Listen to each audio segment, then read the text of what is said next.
ఉందో చెప్పడానికి ఆ రాష్ట్రంలో పనిచేస్తున్నటువంటి పోలీసుల తీరు, అధికారుల తీరు ఒక మచ్చుతుంది. అంటే ఆంధ్రప్రదేశ్ రాష్ట్రంలో సరే ఈ అంశాలకి ప్రభుత్వాన్ని విమర్శించడం కాకపోయినప్పటికీ ఈరోజు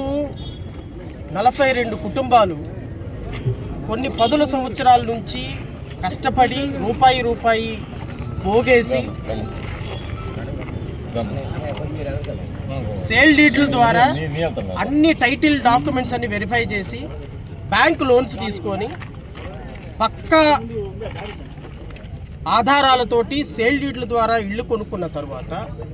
40-50 సంవత్సరాల తర్వాత ఈరోజు ఓవర్ నైట్ వచ్చేసి ఈ ఇళ్ళని మావి అని పోలీసులతోటి అధికారులతోటి కనీసం సామాను తీసుకునే అవకాశం కూడా లేకుండా మొత్తం డిమాలిషన్ చేసి శ్మశానంలాగా తయారు చేసినటువంటి ఈ పరిసరాలను చూస్తుంటే చాలా బాధ అనిపిస్తుంది. నిజంగా మహిళల్ని, చిన్నపిల్లల్ని, విద్యార్థుల్ని ఈరోజు రోడ్డు మీద కూర్చొని